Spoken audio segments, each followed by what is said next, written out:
Hello everyone, आज मैं discussion करूंगा VIT exam 2024 A to Z discussion करूंगा। कहां से पढ़ना है, क्या नहीं पढ़ना है, कौन से फ्री रिसोर्सेज अवेलेबल हैं जहां से तुम पढ़ सकते हो, इसके रिगार्डिंग कंप्लीट डिस्कशन करूंगा। मेरे को नहीं लगता है इस वीडियो को देखने के बाद और कोई वीडियो देखने की जरूरत पड़े।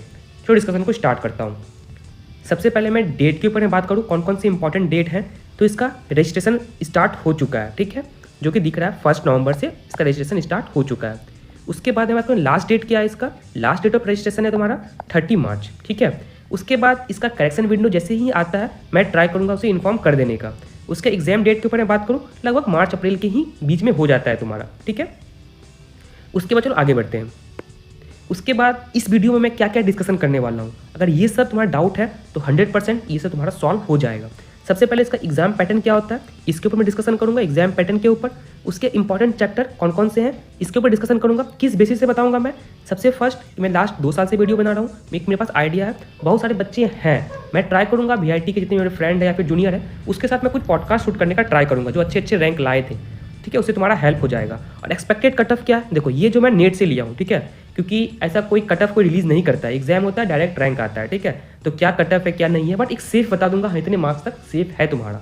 उसके सीट मैट्रिक्स के रिगार्डिंग बता दूंगा मैं, फीस स्ट्रक्चर के रिगार्डिंग बता दूंगा मैं, और मोस्ट इंपॉर्टेंट कौन कौन से कंपनी विजिट किए 2024 में। ये कंडीशन तुम देख लोगे ना तब वीआईटी का रियलिटी पता चलेगा, क्योंकि बहुत सारे मेरे फ्रेंड हैं जो मेरे साथ ही ज्वाइन किए थे तो बता रहे कौन कौन सी कंपनी आ रही है, क्या हो रहा है, क्योंकि नंबर ऑफ इंटेक यहाँ पे ज़्यादा होता है, इसके रिगार्डिंग मैं डिस्कशन करूंगा। उसके बाद एग्जाम पैटर्न के ऊपर मैं बात करूँ, मैथ्स में 40 मार्क्स जो कि बहुत इंपॉर्टेंट है, मैथ्स पे फोकस करो। कुछ चैप्टर को ही कर लोगे ना तो मैथ्स में अच्छे मार्क्स ला लोगे।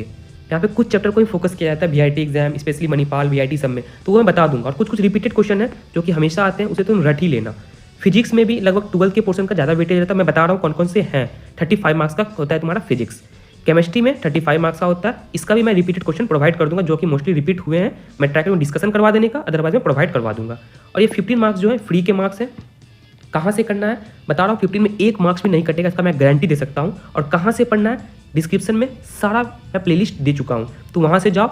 लगभग मैं 20-25 क्वेश्चन दिया हूँ, इसमें से टॉप ऊपर के 10 क्वेश्चन देखोगे सिर्फ वीआईटी के ही पीवाईक्यू हैं। उसके बाद उससे रिलेटेड जितने क्वेश्चन बन सकते हैं वो मैं प्रोवाइड किया हूँ। लगभग मैं 20 क्वेश्चन करके सबका दिया हूँ, तुम वो कर लो।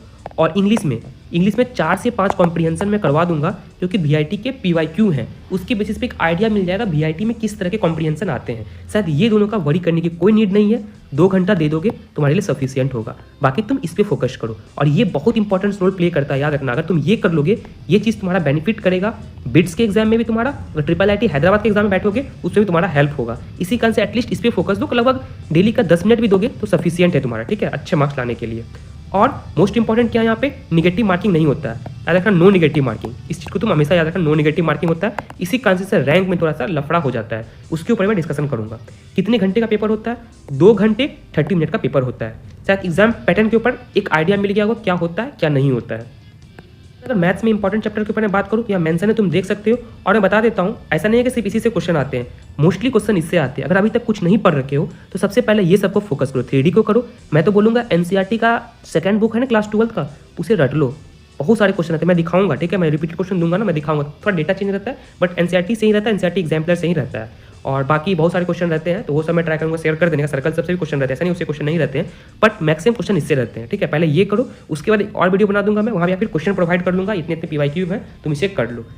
3D कर लेना, वेक्टर कर लेना, प्रोबेबिलिटी कर लेना, डिफरेंशियल इक्वेशन कर लेना, matrix, determinants, application of derivative, complex number, quadratic equation, area under curve. इतना कर लोगे तो थोड़ा सेफ रहोगे तुम मैथ्स में, ठीक है। इसके बाद भी जितने चैप्टर है उसका फॉर्मुला देख लेना, या फिर मैं रिपीटेड क्वेश्चन प्रोवाइड कर दूंगा। उसके बाद अगर मैं केमिस्ट्री के ऊपर बात करूँ, एक बात याद रखना, केमिस्ट्री में क्वेश्चन रिपीट होते हैं। जेईई मेंस में जो क्वेश्चन आ चुके हैं पहले वाला सेम वो रिपीट होते हैं, और कुछ रिपीटेड क्वेश्चन है। सरफेस केमिस्ट्री का 6-7 क्वेश्चन है जो हमेशा से आते हैं, और बोल सकते हो केमिस्ट्री इन एवरीडे लाइफ, इसके कुछ क्वेश्चन है जो हमेशा आते हैं। इसी कारण से ये सबको मत पढ़ो, मैं लगभग सबका 10-10 क्वेश्चन 20-20 क्वेश्चन करके मैं दे दूंगा, तुम उसे कर लेना, सफिशियंट होगा तुम्हारा, ठीक है। देखो मैं ऐसे ही वीडियो को नहीं बना रहा हूँ, मेरे कॉन्टैक्ट में बहुत सारे बच्चे हैं, मैं भी एग्जाम दिया हूँ, तो एक आइडिया है मेरे पास। 4 से 5 मैं मॉक बना चुका हूँ तुम सभी के लिए, उसके बेसिस से मैं देखा हूँ कहाँ से क्वेश्चन बन रहे हैं, ठीक है। मैं बोलूँगा केमिस्ट्री में जस्ट तुम अगर बोर्ड के लिए भी पढ़ लेते हो सफिशियंट है तुम्हारा, ठीक है। तो फिर भी बता देता हूँ किससे मैक्सिमम क्वेश्चन रहते हैं। सबसे ज़्यादा क्वेश्चन रहते हैं केमिकल बॉन्डिंग से, ज़्यादा नहीं बोल रहा हूँ, मतलब इससे क्वेश्चन मैक्सिमम रहते हैं पीवाईक्यू के अकॉर्डिंग। उसके बाद इलेक्ट्रोकेमिस्ट्री, ठीक है, उसके केमिकल काइनेटिक्स, उसके बाद तुम्हारा अल्कोहल फिनॉल ईथर क्लास 12 का बहुत इंपॉर्टेंट है, याद रखना। उसके कोऑर्डिनेशन कंपाउंड, उसके जनरल ऑर्गेनिक केमिस्ट्री, इसको जीओसी बोला जाता है, इसके बिना तुम ऑर्गेनिक देख ही नहीं सकते हो। उसके थर्मोडायनामिक्स या केमिकल काइनेटिक्स नहीं होगा, केमिकल इक्विलिब्रियम, आयनिक में मत जाना, केमिकल इक्विलिब्रियम से भी क्वेश्चन रहते हैं। उसके बाद अमीन और फिर हाइड्रोकार्बन, और ब्लॉक केमिस्ट्री बिल्कुल मत छोड़ना, ठीक है। इसका रिपीटेड क्वेश्चन जितने भी आए वो कर लेना, जो मैं प्रोवाइड करूँगा वो सफिशियंट होगा तुम्हारा। अगर मैं फिजिक्स के ऊपर मैं बात करूँ ना, क्लास 12 को तुम कर लो, अच्छे मार्क्स ला लोगे, डायरेक्ट बता रहा हूँ, ठीक है। इसे मत, जो बता रहा हूँ देखो या ना देखो अलग बात है, क्लास 12 तो कर दो, मैक्सिमम क्वेश्चन रहेंगे। फिर भी बता देता हूँ किससे किससे मैक्सिमम क्वेश्चन पूछे गए हैं। Electrostatics, current electricity, magnetic effect of current, semiconductor, wave optics, alternative current, dual nature, gravitation, unit dimension, centre of mass, ठीक है। इतना करो, मैक्सिमम क्वेश्चन तुम सॉल्व कर लोगे, ये कर लोगे। उसके बाद ट्राई करना सबका फॉर्मूला देख लेने का, फॉर्मूला छोड़ के मत जाना, ठीक है। यहाँ पे फॉर्मूला बहुत इंपॉर्टेंट रोल प्ले करेगा, डायरेक्ट फॉर्मूला बेस्ड क्वेश्चन आते हैं। शायद यहाँ पे फिजिक्स, केमिस्ट्री, मैथ्स में कौन कौन से इंपॉर्टेंट है, इससे ज़्यादा क्वेश्चन पूछे गए वो मैं डिस्कशन कर दिया हूँ। उसके बाद बात करूँ मैं एप्टीट्यूड, जो कि 15 मार्क्स का होता है, बहुत इंपॉर्टेंट है। और बोल सकते हो अगर 2 घंटे भी सही से दे दोगे तो सफिशिएंट तुम्हारा होगा। अगर यहाँ पे कर लोगे ना तो सेम चीज़ तुम्हारा बिट्स में हो गया, सब में तुम्हारा हेल्प हो जाएगा। इसी कारण इसे छोड़ के मत जाना, इसे कर लेना, और कहीं से करने की जरूरत नहीं है। मैं वीडियो बनाया हूँ स्पेशली VIT को मद्देनजर रखते हुए बनाया हूँ मैं, उसे कर लोगे तो सफिशिएंट तुम्हारा होगा। क्लॉक, इसका वीडियो मैं अपलोड कर दिया हूँ, तुम देख सकते हो, वन शॉट। उसके कैलेंडर का मैं PYQ जितने आए वो बना दिया हूँ, वन शॉट भी आ ही जाएगा तुम्हारा, ठीक है। डायरेक्शन का भी क्वेश्चन आते हैं, ठीक है। उसके नंबर सीरीज, इसका भी मैं PYQ डाल दिया हूँ। कोडिंग रिकॉर्डिंग का नहीं है, इसका भी मैं डाल दूंगा कुछ दिन के अंदर, क्योंकि मैं डेटा कलेक्ट कर रहा हूँ, देख रहा हूँ किस तरह के क्वेश्चन आ रहे हैं, उसके बेसिस पे ही मैं लगभग, देखो कोडिंग रिकॉर्डिंग के बहुत कम क्वेश्चन आए, ठीक है। तो उसके बेसिस पे कुछ रिपीटेड क्वेश्चन और जैसे बिट्स में आ गए वो सबको मैं VIT वाले में डाल दूंगा। उसके डेटा सफिशियंसी हो गया, डेटा इंटरप्रिटेशन हो गया, कॉम्प्रीहेंशन, सबसे कॉम्प्रीहेंशन और प्रोनाउंसिएशन, इसके रिगार्डिंग तो मैं कॉम्प्रीहेंशन 4 से 5 डलवा ही दूंगा, और ये सब तुमको मिल जाएगा, कोई दिक्कत नहीं है। और बेसिक ग्रामर जो रहते हैं वो भी क्वेश्चन मेरा अपलोडेड है, तुम डिस्क्रिप्शन देखो, एक आइडिया मिल जाएगा। 15 मार्क्स मत छोड़ना, ये कोई नहीं पढ़ता है, ठीक है। सबको लगता है क्लॉक का मतलब है ना तो मुझे आता ही होगा, बट यार मात्र तुम देख लोगे ना, 25 मिनट का मेरा वीडियो है, तुम उसे देख लो, एक भी क्वेश्चन पढ़ नहीं छूटेगा, गारंटी देता हूँ मैं। इसके बाद बात करूँ मैं कितने कितने मार्क्स पे कितने कितने रैंक बनेंगे, देखो मैं पहले ही बता देता हूँ, ये रियल नहीं है, मैं भी इंटरनेट से लिया हूँ।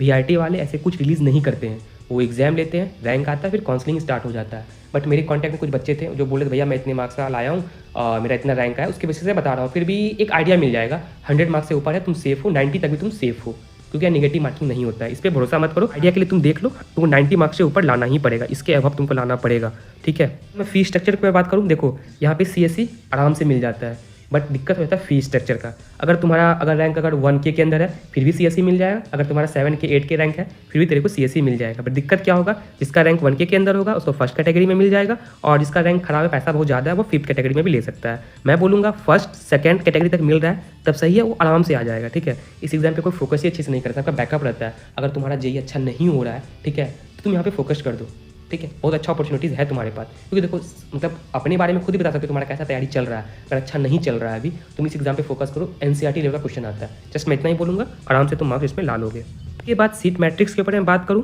तो CSE में 2500 सीट है, ऐसा ना कोर CSE में नहीं है, CSE में जितने भी स्पेशलाइजेशन है तुम्हारा AI ML डेटा साइंस जितने भी हैं सब मिला करके 2500 सीट तक है। ये लास्ट ईयर का है, इस बार थोड़ा सा लगभग बोल सकते हो 100 सीट तुम्हारा इंक्रीज हो जाएगा।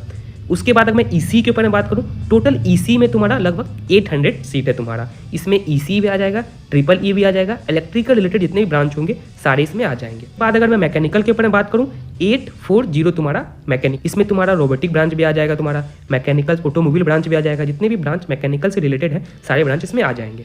उसके IT के ऊपर मैं बात करूँ, IT में 360 सीट है, तुम सीट यहाँ पे देख सकते हो। मोस्ट इंपॉर्टेंट क्या होता है ना, हाँ भैया ये एग्जाम मेरे लिए है या नहीं है, ये कहाँ से पता चलेगा, PYQ से, मॉक प्रैक्टिस से, ठीक है।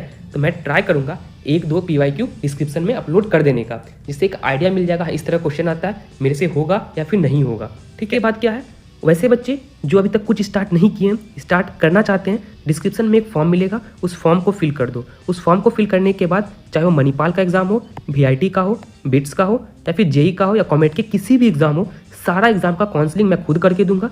साथ ही साथ मणिपाल का मॉक टेस्ट, VIT का मॉक टेस्ट, बिट्स का मॉक टेस्ट मैं प्रोवाइड कर दूंगा, ठीक है। जितने भी PYQ आए हुए हैं उस तरह का और उससे रिलेटेड जितने भी क्वेश्चन बन सकते हैं। सर बेनिफिट क्या होगा, 24/7 कॉलिंग फैसिलिटी है, कोई भी डाउट आ रहा है अभी, ठीक है, भैया मेरे से कुछ नहीं हो रहा है तो मैं ट्राई करूँगा सॉल्व कर देने का। अगर भैया मैं बिट्स जाने वाला हूँ, कुछ सीनियर से बात करवा दो मेरा, भैया मैं VIT जाने वाला हूँ, कुछ सीनियर से बात करवा दो, मैं बात करवा दूंगा, ठीक है, बता दो क्या किस तरह की कंपनी आ रही नहीं आ रही है, ये सारा आइडिया मिल जाएगा। और मैं ट्राई करूँगा कंपनी के रिगार्डिंग स्पेसिफिक वीडियो बना दूँ, क्योंकि ये वीडियो बहुत लंबा हो जाएगा तुम्हारा।